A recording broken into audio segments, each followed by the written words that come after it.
Interview বোর্ডে যদি আপনাকে প্রশ্ন করা হয় যে এই চশমাটি আমার কাছে বিক্রি করতে হবে, তো সেটা আপনি কিভাবে বিক্রি করবেন?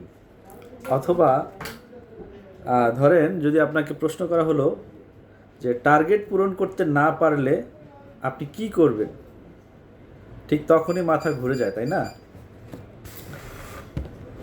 আসসালামু আলাইকুম, আমি মীর রুবেল, দ্য সেলসম্যান শোতে আপনাকে স্বাগতম। আজ আমরা কথা বলবো সেলস পেশায় সেলস বা বিক্রয় পেশায় ইন্টারভিউ দেওয়ার সময় যে তিনটি জিনিস আপনাকে অন্যদের চেয়ে এগিয়ে রাখবে। আচ্ছা, নাম্বার ওয়ান যদি আমরা বলি, সেটা হচ্ছে কোম্পানির প্রোডাক্ট এবং মার্কেট সম্পর্কে আপনার ধারণা রাখা। অর্থাৎ যখন আপনি ইন্টারভিউ বোর্ডে যাবেন,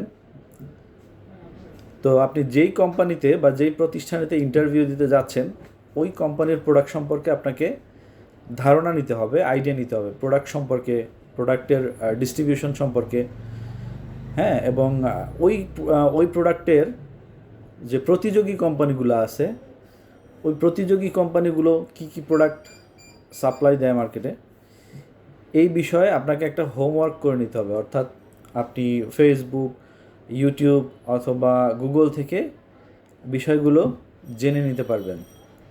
তাহলে যারা ইন্টারভিউ বোর্ডে থাকবে আপনার সম্পর্কে একটা পজিটিভ ধারণা রাখবে যে না, এই ছেলের আসলে চাকরিটা দরকার এবং সে এই কোম্পানি সম্পর্কে কিছু জেনেই এখানে ইন্টারভিউ দিতে আসছে। ওকে, নাম্বার টু হচ্ছে আপনারা যে বিষয়টা খেয়াল রাখবেন, অবজেকশন হ্যান্ডলিং বা পজিটিভ অ্যাটিটিউড। হ্যাঁ, বিষয়টা হচ্ছে সেলস মানেই হচ্ছে চ্যালেঞ্জ। আমাদেরকে সেলস জব করতে হলে প্রতিটা মুহূর্তেই চ্যালেঞ্জ নিতে হয়। তো সেক্ষেত্রে যারা ইন্টারভিউয়ার আছে বা ইন্টারভিউ বোর্ডে যারা আছে, তারা আপনাকে কিছু কিছু প্রশ্ন ইচ্ছে করেই মানে এমন কোশ্চেন করবে যেটা আপনাকে নার্ভাস করে দিবে। হ্যাঁ, এবং আপনাকে বলতে পারে যে আপনার তো এই সেক্টরে অভিজ্ঞতা কম, আপনাকে কেন নিব, এই টাইপের কোশ্চেনও করতে পারে। এখানে আপনি রেগে না গিয়ে ঠান্ডা মাথায়, ভয় না পেয়ে ঠান্ডা মাথায় উত্তরটা দিবেন এভাবে যে স্যার, আমার অভিজ্ঞতা কম হতে পারে, কিন্তু আমার শেখার আগ্রহ এবং মাঠে কাজ করার মানসিকতা আছে, শতভাগ আছে।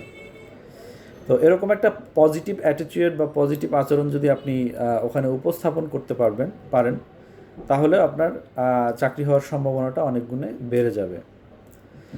এরপরে যদি আমরা 3 নম্বর অপশনে আসি, সেটা হচ্ছে সেলস টার্ম বা সেলসের যে বেসিক ধারণাটা। ইন্টারভিউতে আপনি যদি স্মার্টলি উত্তর দেওয়ার জন্য কিছু বেসিক সেলস টার্ম জেনে রাখেন, তাহলে আপনার জন্য জিনিসটা সহজ হবে। যেমন মার্কেটে পণ্যের উপস্থিতি বা নিউমেরিক ডিস্ট্রিবিউশন কি, এই বিষয়টা। এরপরে হচ্ছে ওয়েটেড ডিস্ট্রিবিউশন কি। এই ছোট ছোট যে টার্মগুলো আছে, যেগুলো আমাদের সেলসের ব্যবহৃত হয়, এগুলো যদি আপনি জেনে রাখেন আগে থেকে এবং সঠিকভাবে উত্তরটা দিতে পারেন, তাহলে ওনারা মনে করবে যে না, এই লোকটা হয়তো একজন প্রফেশনাল মানুষ বা এই প্রফেশনে সে আসতে চায় বিদায়ী, তো বিষয়গুলো সে জেনে আসছে।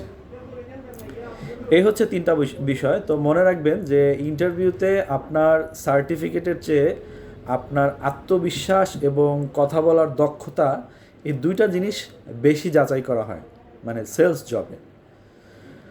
সো এই হচ্ছে আজকের বিষয়। তো পরবর্তী ভিডিওতে আমরা যে বিষয়টা নিয়ে আলোচনা করব, সেটা হচ্ছে সেলস ইন্টারভিউতে সবচেয়ে 5টা প্রশ্ন যেটা বেশি করা হয়।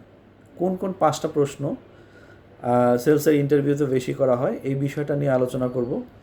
তো আপনারা যদি এই ভিডিওটা মিস করতে না চান, তাহলে আমাদের এই দ্য সেলসম্যান শো পেজটিতে লাইক এবং ফলো দিয়ে রাখুন। এবং এর পাশাপাশি আপনার যদি কোনো নির্দিষ্ট প্রশ্ন থাকে সেলস সংক্রান্ত, তাহলে আমাকে কমেন্টে জানান। তো পরবর্তী ভিডিওটি দেখার জন্য সাথেই থাকুন। ধন্যবাদ সবাইকে। আসসালামু আলাইকুম।